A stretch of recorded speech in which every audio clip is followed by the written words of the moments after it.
When I walked into the courtroom, my daughter laughed, and my son-in-law looked away. The moment I stepped into that courtroom, my daughter, Melissa, let out a nervous giggle. My son-in-law, Gregory, just shook his head like I was a sad, ridiculous old man. But then the judge looked up. His face went pale. The gavel slipped from his trembling hand as he whispered a single name, one nobody else in that room recognized. The scalpel. He was staring straight at me. My family thought they were locking up a senile old fool. They had no idea they'd just declared war on a ghost. It all began, as these things often do, with an insult I was supposed to ignore. It was a Sunday dinner. I sat at the far end of a polished mahogany table, so long it could have doubled as a runway. Melissa and Greg were holding court in their lavish Los Angeles mansion. The infinity pool is non-negotiable, Melissa said, her tone sharp. It needs to look seamless, like it's pouring right into the canyon. Greg didn't even look up from his phone. Whatever you want, babe. Once this Ojai deal closes, you can fill the pool with champagne. He was bragging again, showing off his supposed success. Guaranteed 9-figure play, he said. They talked over me as if I weren't there, discussing contractors, deals, and parties. To them, I was just another piece of furniture, an old chair cluttering their perfect picture. My name is Nathaniel Price. I'm 71 years old, and that night I realized I was invisible. After my wife, Isabel, passed away 10 years ago, I sold her Connecticut home, too many memories, and moved into the guest house on my daughter's property. I thought that was what Isabel would have wanted. The only one who ever seemed to notice me was my grandson, Tyler. Grandpa, he called from down the table, my playoff game's next week. You want to come? We're playing Palisades. Before I could answer, Greg cut him off without even glancing my way. Don't bother your grandfather, Tyler. He needs his rest. Melissa giggled. He's right, honey. Grandpa gets tired just sitting there. They decided who I was without even looking at me. I stared down at my plate, where a cold piece of asparagus had gone untouched. That was the night I realized I wasn't patient. I was permitting. 3 days later, there was a sharp knock on my door. It was Greg, which was rare. He avoided my modest little guest house like it was contagious. He was holding an expensive bottle of wine. For you, Nate. Top shelf, he said with a salesman's grin. He knew I didn't drink. My cardiologist had made that clear after my bypass. This wasn't a gift. It was theater. Greg was always performing. He made small talk for about 10 seconds before getting to the point. Nate, I've got the opportunity of a lifetime. A resort in Ojai. Deal's practically done, just a small hiccup. I need a bridge loan, $500,000, just to show liquidity. I said nothing. You'd be fully covered. 6 months tops, and I'll give you back $700,000. 40% return. I studied him. He wasn't confident. He was desperate. A thin sheen of sweat glistened on his forehead. Greg, I said evenly, I'm 71. My risk-taking days are behind me. My money's for retirement, and for my medical bills. The answer is no. The transformation was instant. The charm vanished, replaced by cold fury. Unbelievable, he hissed. After everything we do for you, you live here rent-free. I paid for this house, Greg, I said quietly. He sneered. And you won't lift a finger to help your own family? You're a selfish old man. He said I lived on his land. What he didn't know, what he'd conveniently forgotten, was that when I bought this guest house, I also bought the 2-acre parcel of land his mansion sits on. His lease, 99 years, $1 a year, was with me. He was the one living on my land. He slammed the wine bottle onto my table. You'll regret this, old man. Then he stormed out. The photograph of Isabel on my desk trembled from the impact. A week later, I woke at 3 a.m. with a dull ache spreading through my chest. It wasn't the sharp pain of a heart attack, just that familiar, suffocating grip of angina. I called the main house. Melissa answered on the 4th ring, her voice groggy and annoyed. Dad, what is it? It's the middle of the night. Honey, I'm not feeling well. Chest pains. Can you drive me to the clinic? She sighed heavily. Dad, I have a big charity meeting in the morning. Just call 911 if it's that bad. Don't overreact. Click. She hung up. I sat there, listening to the silence on the other end. Not a word of concern. Not even a question. I called an Uber. A stranger drove me to the ER while I sat in the back, clutching my chest. They treated me, said it was stress-induced angina, and released me a few hours later. On the ride home, as we passed through the property gates, I saw Melissa's Range Rover, not parked at home, but outside a Beverly Hills spa. Her charity meeting. That was the moment something inside me hardened. The next morning, a man in a uniform knocked on my door. "Mr. Nathaniel Price?" he asked, holding a digital pad. "Sign here." He handed me a thick white envelope and left. Inside was a legal petition, a lawsuit. The petitioners, Gregory and Melissa Walsh. They were seeking conservatorship. They were trying to have me declared mentally unfit, legally incompetent, senile. Exhibit A was a psychological report from a Dr. Peter Lim, diagnosing me with severe dementia and delusional paranoia. I'd never met any Dr. Lim in my life. A cold laugh escaped my throat. I walked straight to the main house. Melissa and Greg were by the pool, laughing, drinks in hand. Two predators basking in their confidence. When they saw the papers in my hand, the laughter died. Greg's fake smile appeared first. "Nate, we were just about to. What is this?" I asked. Melissa looked away. Greg stepped forward, tried for a tone of pity. "Dad, this is for your own good. After your little heart incident, Melissa and I realized you can't really care for yourself anymore. You're forgetting things, getting confused." "I had indigestion," I said. He waved me off. "Sure, that's what you think. But what if it's worse next time? You need someone to handle your affairs before you hurt yourself." He was gaslighting me, using the very thing they'd ignored as proof of my incompetence. "Melissa," I said quietly, "you're signing papers that say your father's insane?" She met my eyes for the first time. "It's what's best, Dad. We love you." "Love." I said, the word bitter on my tongue. "You don't even know what that means." Greg's mask dropped completely. He smirked. "See you in court, old man. Honestly, this just proves our point. You're paranoid, just like Dr. Lim said." He raised his drink in a mock toast. "Better find yourself a public defender. I doubt you can afford a real lawyer." That was the moment the man they thought was a frail, forgetful old fool died. And something else woke up. I went back to my guest house and locked the door. The click of that lock sounded final. They thought this was the home of a harmless retiree. They never noticed the other door. Hidden behind a rack of old suits was a biometric thumb scanner. I pressed my thumb to the glass. The bolt released with a soft, mechanical snick. I stepped inside. No bed, no recliner. Just walls of files, 3 massive computer monitors, encrypted communications equipment, and shelves of forensic ledgers. Greg thought I'd spent my life as some small-time accountant from Connecticut. He couldn't have been more wrong. 30 years ago, in Washington, D.C., people called me something else. They called me the Scalpel. I was the lead forensic investigator for the Department of Justice. The man they sent in when the numbers didn't just look wrong, they looked impossible. I didn't follow the money. I dissected it. And I sent 12 high-profile executives to prison with nothing but a spreadsheet. Then I vanished. But now, the Scalpel was back. That I buried that man. The one they once called the Scalpel, the day Isabel got her first diagnosis. I traded a secure office and the thrill of the hunt for hospital waiting rooms, chemotherapy schedules, and sleepless nights. I did it without hesitation. I became a full-time husband, then a widower, then a father trying to reconnect with a daughter I barely knew. Eventually, I became something far worse, invisible. I let the Scalpel die because my family needed Nate.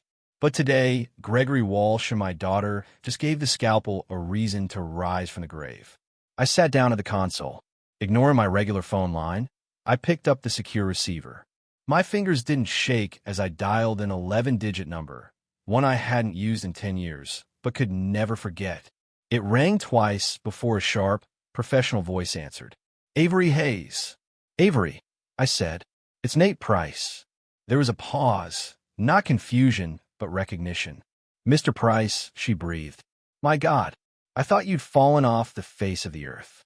My father still asks about you. He always wondered what happened to the Scalpel." "I'm in Los Angeles," I said. "I need you here tomorrow. Bring your best team, the ones who know how to dig." A brief silence. When she spoke again, the shock was gone, replaced by the steel I remembered. "Just say the word, Nate." "What did they do?" "They filed for conservatorship," I said flatly. "Claim I'm senile. They want to take control of everything. A dry, incredulous laugh came through the line. They're claiming you're senile? They have no idea, do they? No idea who they just tried to cage. Her tone hardened. Understood. Scalpel. I'm on my way. Where do you want me to make the first cut? Avery arrived at 10 a.m. sharp. She didn't look like a high-powered Los Angeles attorney. No flashy car, no designer handbag. Just a simple dark pantsuit, her hair pulled tight into a bun, and eyes the color of cold steel. She carried one slim briefcase. She was substance, not style, her father's daughter. Without small talk, she stepped into my hidden office, her gaze sweeping over the servers, the monitors, the locked cabinets. She gave a small approving nod. They really have no idea, do they? She said. They think I'm a confused old man, I replied, sliding the petition across my desk. They even brought their proof. Exhibit A, Dr. Peter Lim. Avery picked it up, eyes scanning only the name and signature. Got it. She opened her briefcase, pulled out a tablet, and typed his name into a secure database. Give me 3 hours, she said. Take 2, I replied. A sharp smile flickered across her lips. I'll call you in 1. She left as quietly as she'd arrived. For the next hour, I didn't just wait. I got to work, mapping out the financial architecture of Walsh Holdings GP and the web of shell LLCs Greg had built. I was building the skeleton. Avery would bring me the flesh. Exactly 58 minutes later, my secure line buzzed. That was fast, I said. It wasn't hard, Avery replied. When they're this sloppy, the threads practically lie on the floor waiting to be pulled. Nate, you're not going to believe this. Try me. Dr. Peter Lim isn't a psychologist. I waited. He's not a psychiatrist, not a neurologist, not even a general practitioner. What is he then, Avery? A dentist. The word hung in the air like a bad joke. A dentist, a man who cleaned teeth, had signed a document declaring me mentally unfit. The arrogance of it was staggering. A dentist, I repeated. Or was a dentist, Avery corrected. His license was permanently revoked 5 years ago by the California Dental Board. Now we're getting somewhere. For what? I asked. Take your pick, she said, typing rapidly. Insurance fraud, billing fake surgeries, and his specialty, illegally prescribing opioids. Thousands of pills. He ran a pill mill out of a strip mall in Reseda. So Greg hadn't found an expert willing to be bribed. He'd found a criminal, desperate, disbarred, and already compromised. But that raised a bigger question. Avery, I said slowly, that's not a random connection. How did Greg even find this man? That, she replied, her voice tightening, is what I've been digging into. It wasn't social. It wasn't chance. It was financial. Go on. I'm looking at Lim's criminal record. When he was arrested 5 years ago, he faced 10 felony counts. Bail was set at $100,000. He didn't have it. A bail bondsman stepped in, but someone had to guarantee the note. I felt my stomach turn cold. Who guaranteed the bond, Avery? She paused, just long enough to let it hit. A shell corporation, an LLC registered in Delaware. Single-purpose asset management. What was the name? I asked, though I already knew. Walsh Holdings GP. My breath left me. The pieces didn't fall into place. They slammed together. Greg hadn't stumbled upon Dr. Lim last week. He hadn't bribed him last month. He had owned him for 5 years. Paid his bail, his legal fees, kept him on a leash like a trained dog, waiting for the right moment to pull. This wasn't greed born from rejection. The loan request had just been a test. This was premeditated. A contingency plan years in the making. Avery, I said, my voice low and steady, you've neutralized their expert. Now it's my turn. You dig into Lim's case files. Find the lawyer Greg used. I'll handle the numbers. She nodded once. Be careful, scalpel. They should have been, I replied. I closed the door. The world shrank to the glow of my 3 monitors. Greg thought I was a relic, an old man who once pushed pencils and ledgers. He had no idea what I was. I wasn't obsolete. I was invisible. I started with Walsh Holdings GP, the Delaware LLC that had paid Lim's bail. Greg had layered his structure well. Walsh Holdings owned by Ojai Crest Properties, which was owned by the Walsh Family Trust. A nesting doll of deceit. But arrogance is always the weakest link. He'd used the same email address for all his LLC filings and bank accounts, an old Hotmail burner, gregwalsh@hotmail.com. Probably thought it was dead. It wasn't. Old servers never forget. I didn't need to hack anything, just observe. I traced the email through databases still connected to DOJ backdoors long forgotten. Patterns emerged. Correspondence with banks, lenders, virtual data rooms. Within 20 minutes, I had a hit.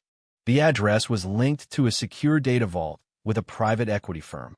Not a bank, something worse. Citadel Apex Capital. They weren't lenders. They were sharks. Greg's 9-figure deal in Ojai wasn't a success story. It was a catastrophe. He'd run out of funds mid-construction, faked liquidity reports, and lied to contractors now filing liens. He hadn't lost a few million. He'd burned 50. And Citadel Apex had found out. Their emails were furious, automated defaults, threats, and finally, begging from Greg, just 60 more days. Temporary cash flow problem. Then came the email that explained everything. Sent 1 week ago, the day after I refused him the loan. A capital call. They weren't just angry. They were coming for him. They demanded $5 million in immediate interest payments. 10 business days. Or they'd seize everything. The Ojai project, Walsh Holdings, his mansion, Melissa's car, every account tied to his name. Greg wasn't trying to build an empire. He was trying to stop it from collapsing. He hadn't needed my $500,000 as a bridge loan. He needed it as bait, proof of liquidity to buy time. When I said no, he triggered the plan he'd been preparing for years. Strip me of my rights, take control of my assets, and liquidate me to save himself. But one question still hung in the air, colder than all the rest. If Greg was bankrupt, how did he afford this attack? Lawsuits like this don't come cheap. Even corrupt lawyers demand retainers. Even desperate doctors charge up front. So where did the money come from? Then it hit me. That night at dinner, Melissa bragging about her charity gala. The Isabel Price Foundation. When Isabel died, I'd sold our Connecticut home and placed several $1 million into that foundation to fund early-stage cancer research, the kind that might have saved her. I made Melissa the managing director. I thought it would give her purpose, a way to honor her mother. I trusted her completely. I picked up the phone and called the Boston bank managing the foundation's assets. A familiar voice answered, startled when I identified myself. Mr. Price. What a surprise. We usually only hear from Melissa. I'm sure you do, I said coldly. I'm invoking my founder's rights. I want a full statement of all expenditures and transfers from the Isabel Price Foundation for the past 12 months. Secure email. 5 minutes. Sir, that might take some time. For minutes, then, I cut in. Don't make me call the SEC. 5 minutes, I said, and hung up. 3 minutes later, my secure inbox chimed. The email from a Boston bank had arrived. I opened the attached PDF, and for a moment, my hands were perfectly still. The total asset value stared back at me. $412,000. It was supposed to be over $3 million. I scrolled further down, feeling the blood drain from my face. The foundation was hemorrhaging money. There were the small, expected donations. $5,000 to a research lab, $10,000 to a hospice. Then came the other entries, the ones that made my chest tighten. Administrative fees, consulting fees, event planning services, massive withdrawals. One line item stopped me cold. $150,000 paid 2 months ago to Walsh Holdings GP, Greg's company. He had billed my late wife's charity for consulting. Another transfer, $80,000 to LA Premier Events LLC for gala planning. It took less than a minute to trace. A shell company, registered 3 months earlier. Its business address, a P.O. box in Van Nuys. The listed owner, Gregory Walsh. He'd paid himself $80,000 to plan his own party. But the final blow wasn't in the transactions. It was in the proof of payment. The bank had attached scanned copies of every check over $20,000. I opened them one by one. The $150,000 check to Walsh Holdings. The $80,000 check to LA Premier Events. Both signed by Melissa Walsh. I stared at my daughter's elegant signature, looped, confident, and unmistakable. I had expected Greg's corruption. He was a snake. Snakes bite. It's their nature. But Melissa, I'd been prepared to find her naive, maybe manipulated, tricked by her husband. Not this. This was not weakness. This was complicity. Those were her signatures, her choices. She wasn't being fooled. She was a willing partner in the theft of her own mother's legacy. She was stealing money meant for cancer patients from a fund named after Isabel and using it to fund Greg's collapsing empire. Then it hit me, the timeline. The first major transfer, 6 weeks ago. The second, 3 weeks ago. This was the seed money. The money that paid the lawyers trying to have me declared insane. They weren't just robbing me. They were using Isabel's memory to bankroll my execution. I had believed there was a line Melissa wouldn't cross. A line of decency, of family, of simple human compassion. I was wrong. In that moment, she ceased being a victim.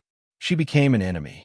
The grief, the disbelief, the heartbreak, they didn't fade. They evaporated, replaced by something sharper, colder, and infinitely more precise. The scalpel was back. I picked up the secure line. Avery answered immediately. "Nate, I'm already digging into their law firm," she began. "Bottom feeders. Known for." "It doesn't matter," I cut in. My voice sounded different even to me, flat, hard, surgical. "Change of plans." "What change of plans?" "We're done playing defense. We're not disproving their case, Avery. We're ending them. Completely." Silence stretched across the line. "What did you find?" she asked carefully. "My daughter's signature on checks from Isabel's foundation," I said. "They used her money to fund this attack." "Oh my God, Nate. Save your sympathy. I need data. You found that vulture fund. What's its name?" She started typing. "He's in default to a fund called Citadel Apex Capital." "Nate, these people don't negotiate. They liquidate." "I know exactly who they are," I said, and for the first time in 10 years, a cold smile touched my lips. I wasn't just familiar with Citadel Apex. I knew the man who built it. Jim Callahan.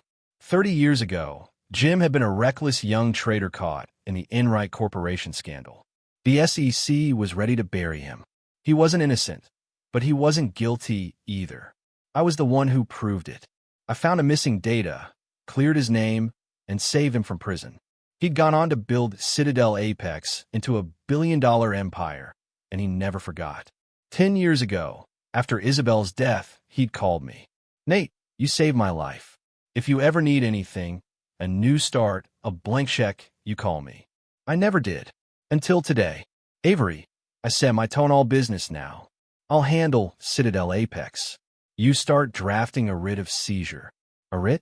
On what grounds?" "We don't have a judgment." "You will," I said, and switched lines. I dialed a number I hadn't used in years. Jim Callahan's private office. His assistant tried to block me. "Mr. Callahan is in a meeting." "Tell him a scalpel is on the line," I said.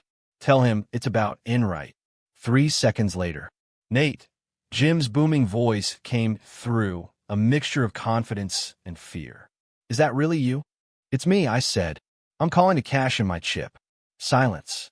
Then one word. "Name it." "You've got a loan out to a man named Gregory Walsh. A project in Ojai. He's in default." "Walsh," I heard him typing. "Yeah, $50 million disaster. My team's moving to seize his assets Monday." "The man's an idiot." "I don't want you to seize his assets, Jim," I said. "I want you to sell me the debt. All of it. The note, the collateral, the default." "You want to buy it?" he said, confused. "Nate, that's toxic paper. I'm not buying it as an investment. I want to be his sole creditor. I'll wire the full balance. $5 million from a blind trust. No paper trail back to me." He didn't ask why. "You want to be the monster," he said quietly. "Fine. You saved my life. It's yours. My lawyers will transfer everything within the hour. The debt is yours." "Thank you, Jim." "No, Nate," he said. "Thank you. Good hunting." I hung up and called Avery back. "It's done," I said. "Citadel Apex no longer holds the note." "I do." A sharp intake of breath. "Nate, you bought his debt. You're his bank." "I'm his nightmare," I corrected. "Now finish the writ. He's in default on a $5 million loan. I want liens on his mansion, his cars, every LLC he owns. I'll have servers at his door in an hour. No, I said. Hold it. He expects a fight over my sanity. He has no idea his entire life is already over. We'll serve him in court. The next morning, I stood beside Avery in the hallway outside Department 5B. Nate, she asked quietly, are you ready? I adjusted my cuffs. Gone were the soft sweaters and corduroys of a fading old man. Today, I wore a charcoal Seville rose suit, the same one I'd worn a decade ago before the Senate Banking Committee. It still fit perfectly. Clean-shaven, hair trimmed, eyes sharp. I wasn't the man they thought I was. I'm ready, I said. The courtroom was small, beige, and smelled faintly of old coffee and floor wax. The kind of room where lives are quietly dismantled. Greg and Melissa were already seated, whispering, smug, giddy. Their lawyer, slick hair, shiny suit, radiated cheap confidence. Then they saw me. Melissa's lips parted in a nervous laugh. She leaned over and whispered to Greg, probably something like, look at him. Dad thinks this is a funeral. Greg smirked, eyes running over my suit and posture with pitying contempt. To him, I was a joke, a dying man playing dress-up. They had no idea. Avery and I sat in silence. All rise, the bailiff droned. The judge entered, a weary man with thinning hair and gold-rimmed glasses. Case 881B, he read, in the matter of the conservatorship of Nathaniel Price. He looked up, as procedure required, to identify the respondent. Then he froze. The color drained from his face.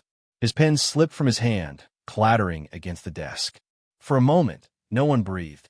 My God, he whispered, voice accidentally caught by the microphone. Is that really him? Every head turned toward me. Greg and Melissa were confused. Their lawyer frowned, but I recognized him instantly. John Carmichael. 30 years ago, he'd been a terrified young assistant U.S. attorney drowning in the Enright case until I'd stepped in, until the scalpel had carved through the lies and handed him victory. I had made his career. Now, Judge Carmichael's face was ashen. He looked not at a senile old man, but the ghost who had once saved him. He turned toward Greg's lawyer, his voice suddenly sharp. Counselor, are you aware of who your respondent is? Fierro blinked. Yes, Your Honor. Nathaniel Price, a retired. The judge let out a short, dangerous laugh. No, Counselor, he said, his tone cutting through the room. That is the scalpel price. Good luck. You're going to need it. The room went still. Fierro looked like he might faint. Greg motioned furiously for him to continue. Fierro cleared his throat. The petitioners call our first witness, Dr. Peter Lim. A side door opened. A small, greasy man in a cheap suit shuffled in, avoiding everyone's eyes. He took the stand, trembling. Fierro began. Dr. Lim, did you evaluate the respondent, Nathaniel Price? I did, Lim said, voice oily and rehearsed. He displays severe cognitive decline, paranoid delusions about his family's finances. He's incapable of managing his affairs. Thank you, Doctor. Fierro smiled weakly. Your witness. Avery stood. No notes, no laptop, just a single sheet of paper. Her tone was polite, calm, but it sliced like a blade. Good morning, Dr. Lim, she said. Or perhaps I should say Mr. Lim. Is Mr., isn't it? He blinked. It's doctor. Is it? She turned toward the judge. Your Honor, I find no record of Mr. Lim holding any license as a psychologist, psychiatrist, or neurologist. She faced him again. Mr. Lim, what kind of doctor are you? I have a medical background, he stammered, glancing desperately at Fierro. Objection, Fierro barked. Relevance. Overruled, Judge Carmichael snapped. The witness will answer. Lim swallowed hard. I was a dentist. A murmur rippled through the courtroom. Avery nodded slowly. A dentist, she repeated, letting the word hang. Or, to be precise, a former dentist. Isn't that right, Mr. Lim? I'm retired, he lied. Retired? She said softly, eyes narrowing. And the room went utterly still. Avery's voice cut through the courtroom like a blade. Or was your license to practice dentistry permanently revoked by the state of California in 2019, Mr. Lim? Lim's face drained of color. That's not. It's a public record. Avery interrupted, relentless. Revoked for gross misconduct. Specifically, insurance fraud, and operating an illegal prescription pill mill out of your Reading office. Isn't that correct? Lim's mouth opened, but no sound came out. He was cornered prey, darting glances between Greg, the judge, and his useless attorney. Greg's lawyer, Fierro, jumped up. Objection, badgering the witness. Overruled, Judge Carmichael snapped. And, frankly, fascinating. Continue, Ms. Hayes. Avery took one quiet, deliberate step toward the witness box. Just one more question, Mr. Lim. For your expert opinion, did you, or did you not, receive a payment of $25,000 from a corporation named Walsh Holdings GP 3 days before you signed this fraudulent diagnosis? Objection, Fierro shouted, his voice cracking. Speculation. No foundation. Avery didn't even glance at him. Your Honor, she said calmly, I have the bank transfer record right here. She slid a single sheet of paper onto the projector. A moment later, the image appeared on the courtroom wall, crisp, undeniable. From Walsh Holdings GP to Peter Lim. Amount, $25,000. Memo, consulting. Judge Carmichael's face went crimson. He glared at Lim, who looked ready to collapse. Mr. Lim, the judge growled, his voice low and dangerous. You are under oath. You have just committed egregious perjury in my courtroom and filed a fraudulent document in a criminal conspiracy with the petitioners. He turned to the bailiff. Take this man into custody. He's under arrest for perjury. The sound of handcuffs snapping shut echoed through the stunned courtroom. Melissa let out a strangled gasp. Greg sat frozen, watching his expert witness being dragged away. Their entire case had just been let out in shackles. Fierro looked shattered, sweating, papers slipping from his trembling hands. His star witness was gone, and the judge's expression could have peeled paint off the walls. Greg, red-faced and shaking, leaned toward his lawyer and hissed something under his breath. Fierro looked terrified, but stood up anyway. Your Honor, he stammered, my client, Mr. Walsh, would like to take the stand to clarify this unfortunate misunderstanding. Oh, he does he? The judge said dryly. He wants to testify, after his witness was just arrested for perjury and conspiracy with him. He looked to Avery. Any objection? None at all, Your Honor, she said smoothly. We'd be delighted to hear what Mr. Walsh has to say. Very well, the judge said coldly. Mr. Walsh, take the stand. You are, of course, under oath. Greg swaggered toward the witness box, feigning confidence, but visibly unraveling. His hands gripped the rail so tightly his knuckles went white. Your Honor, he began, his voice trembling with fake sincerity, this is a travesty. My wife and I, we're just worried about him. He pointed at me. He's confused, paranoid. He locks himself in that little house for days. He hides his finances. He accused me of trying to steal from him, for God's sake. All we ever wanted was to help him, to protect him from himself. He turned to the judge, trying for heartbreak, but landing on hypocrisy. He's not lucid, Your Honor. He doesn't know what he's doing. Fierro jumped in, desperate to regain control.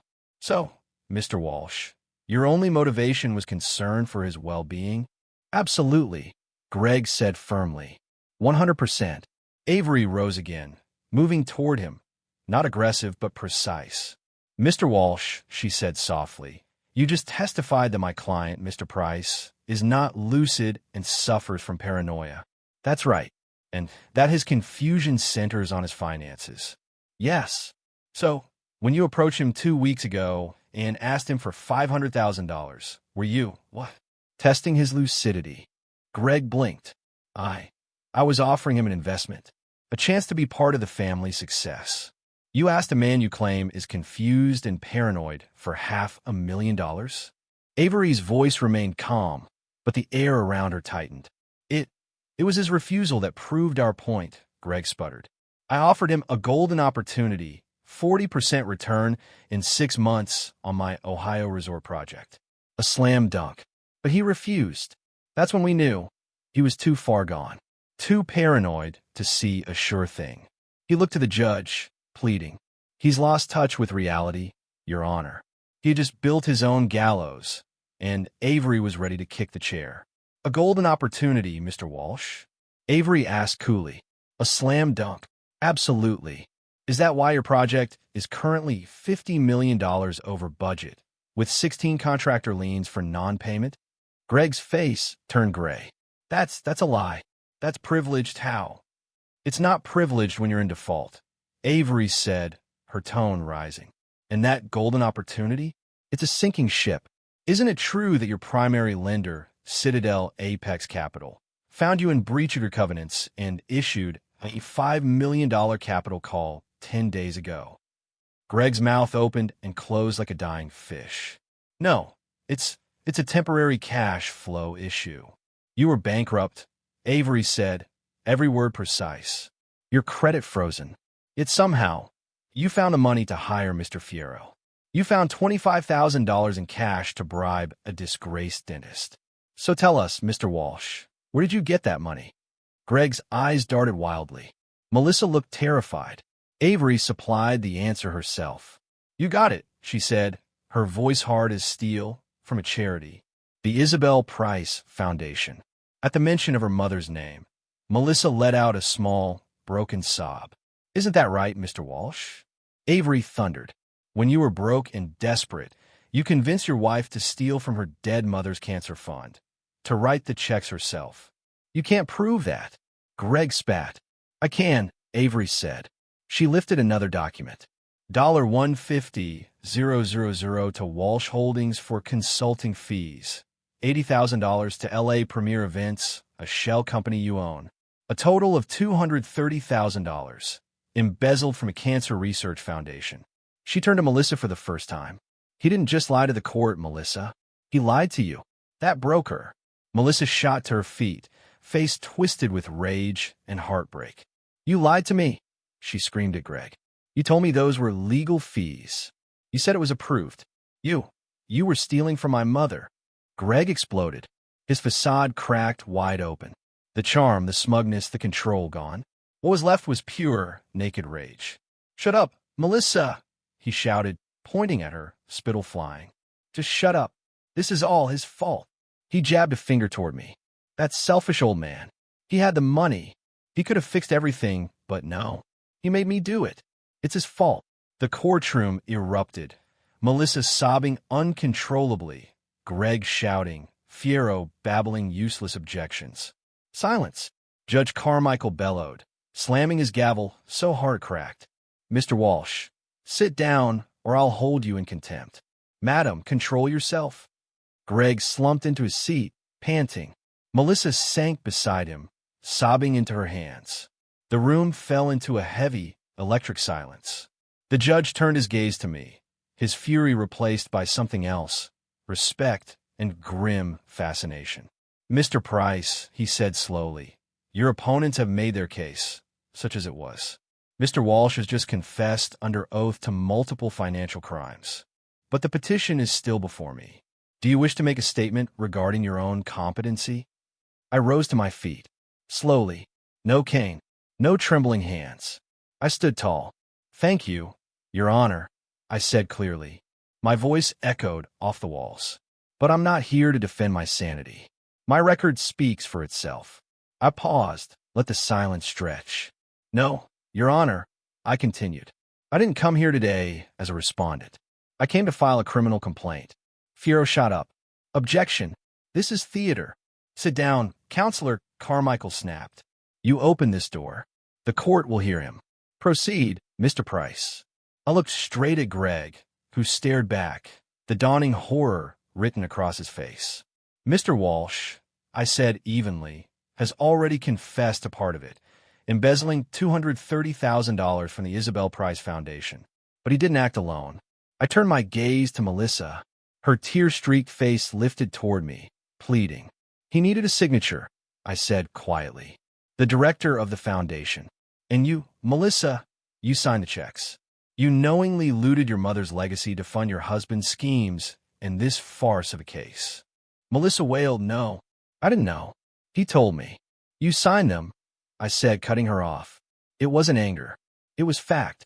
Greg suddenly burst out laughing, a broken, hysterical sound. You can't touch me, he shouted. You're nobody. You got nothing. You think you can file a complaint? It's my word against yours. You're just a senile old man living in a guest house. A guest house.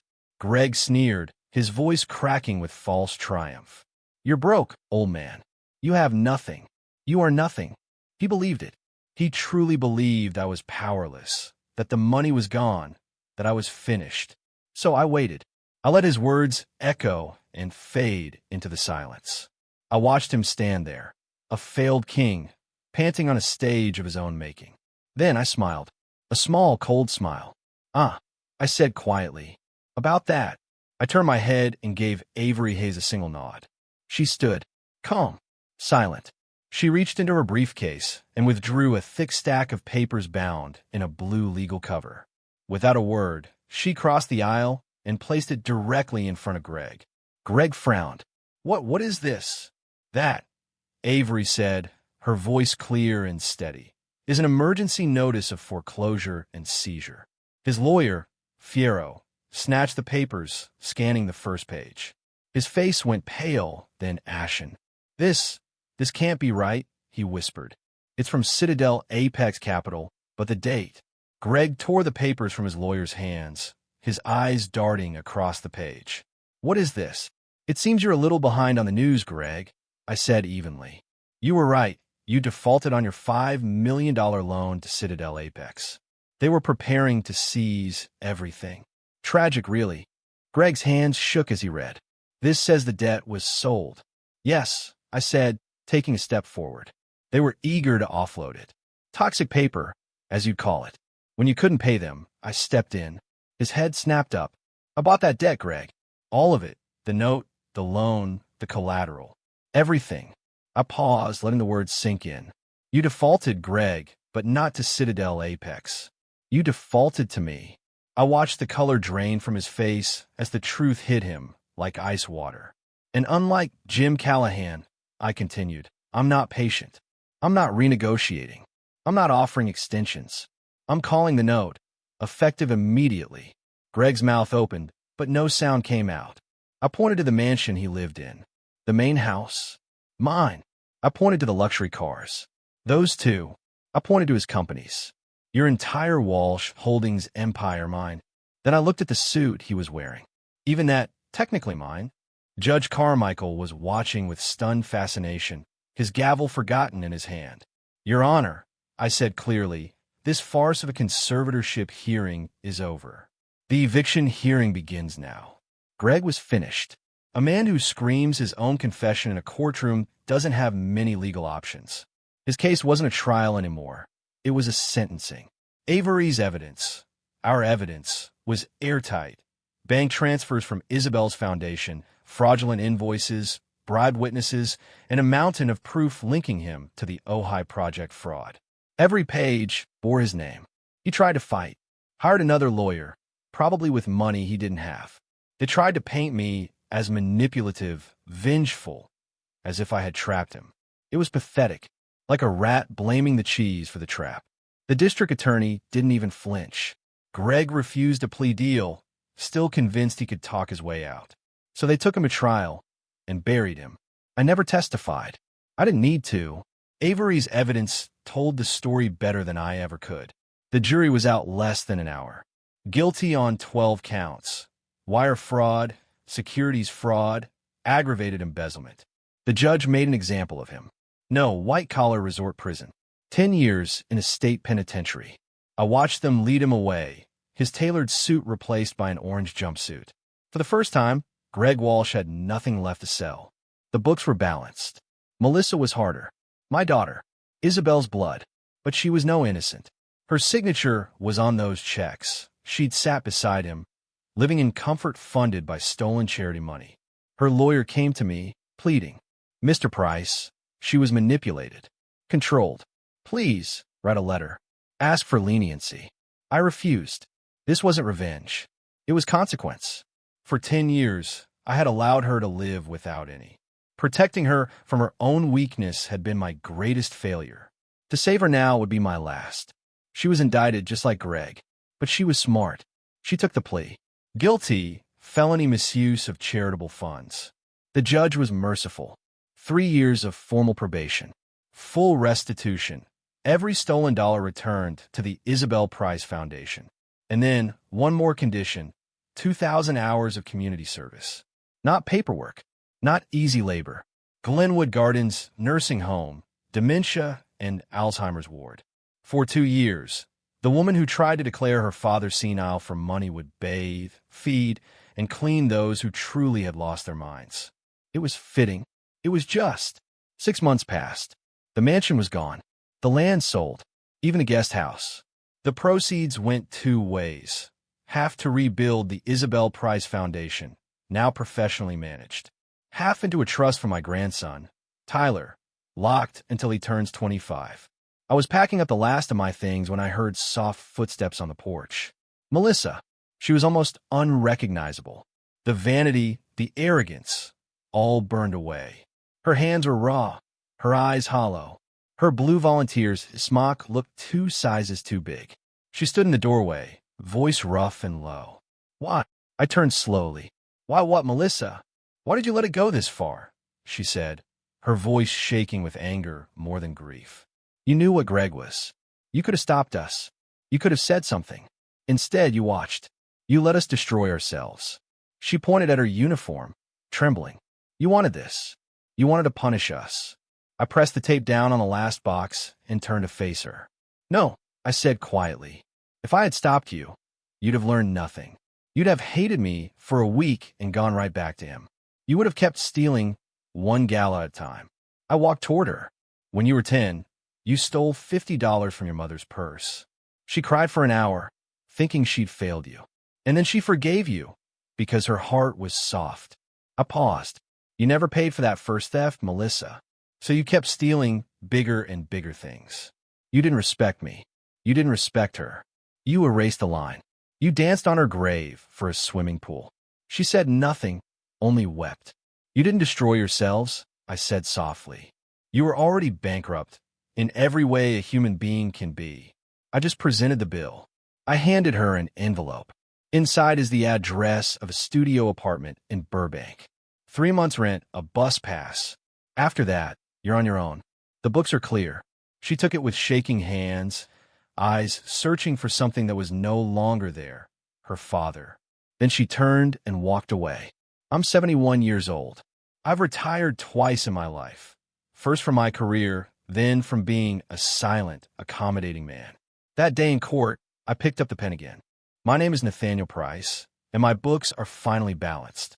This ordeal taught me something vital. Silence is not weakness. For 10 years, I mistook patience for virtue, when really, it was permission to be disrespected. True strength isn't loud. It's timing. It's precision. It's the discipline to strike only once when it matters most. I didn't want revenge. I wanted accountability. Because sometimes the most profound act of love for yourself and for others is to finally decisively balance the books. What would you have done in my place? Tell me in the comments below. And don't forget to like and subscribe if you believe that true respect must be earned.